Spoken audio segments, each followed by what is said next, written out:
So we have finally discussed the history of seismology. We have arrived at seismology and the layers of the earth.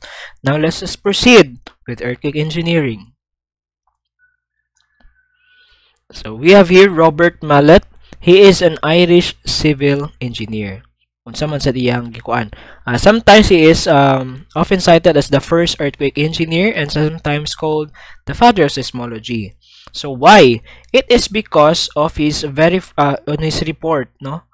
We call this the first principles of observational seismology. So around in 1857, there is a major earthquake in Naples, 1857. And then he observed the effects of earthquake in the built surrounding. Munang iyang gitawag diri nga first principle of observational seismology because iyang gi-observe ang effect ni earthquake on the built surrounding.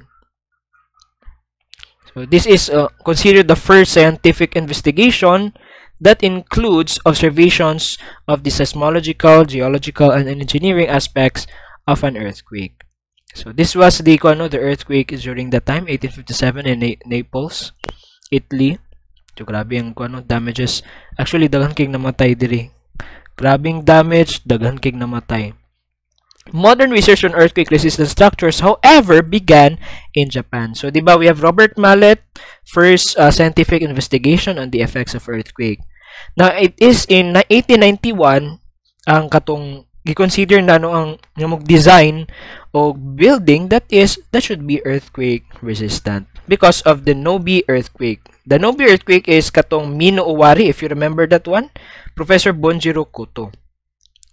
So this earthquake have a 7,000 deaths, grabe no. The Naples, grabe sad to, and then the Nobi, the Mino Owari earthquake, this is 7,000 deaths, and then great damages to the built environment. Because of this, si Japan have formed a committee, earthquake investigation committee. And then it was during this time that the committee proposed that a lateral force will be included. So aside from the dead load, live load on the wind, gidugang na ning lateral force.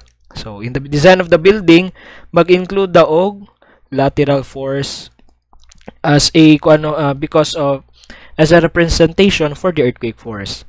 Unsa man, pila man, ilalang giingon is a fraction of the total weight of the building. So you take into account the total weight of the building and some percentage of that, you will use that as your lateral force, as your earthquake force.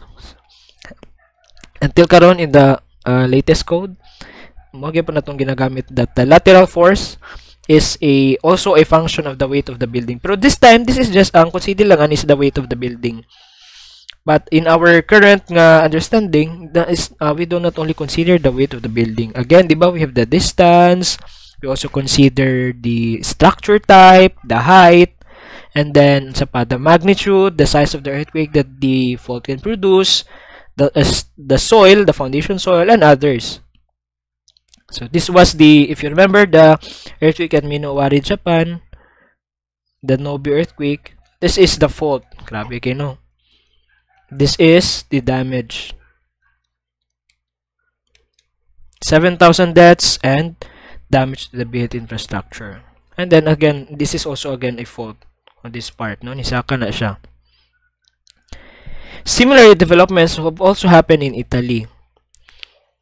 Grabe, oh. Messina earthquake. That is more than Japan 7,000. This is 58,000 deaths. Because of this, they form a committee of both practicing and academic engineers to study the earthquake, and then they have formulated practical recommendations for the seismic design. And then it is during this time that the committee ingon sila that the first story do kuno of a building is designed again lateral force gyapon or horizontal force. The horizontal force that you will consider is 1/12 of the building weight for the first story. Mo na mo i-consider sa earthquake force.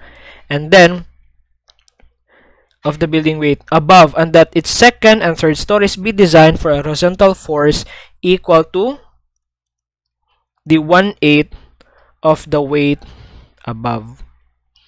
Mo na din sila. Again, this is as well again a fraction of the weight of the building and the weight of higher floors. Messina. Ano sila, no? Grabe yung damages and deaths. So this Japanese cut, because of those, no, both the Japanese and the Italian disasters, it gave birth to practical considerations for the earthquake design. So the design of building to be earthquake resistance have grown. So we have already, now it is during this time that they do not only study earthquakes, the cause, but as well the effects of earthquake in the built structure, and then they engineered, no, they used data to consider the earthquake force in the infrastructure. And earthquake engineering is now a new branch of engineering. So, grabe, no? Taas kagiagian, and then eventually, so mo nitong during this time, the building codes were already existent, and then, but it is only in the last century, we are very lucky that we are in this current century. Imagine that we live during this time. So, grabe, no? But we are very lucky that we are born in this century, no? We are living in this century rather. So grabing devastating kay FX earthquake. And then there were studies made, no, by different committees of practicing and academic engineers, and the very common approach nila is to have a lateral force or horizontal force as the earthquake force in the building.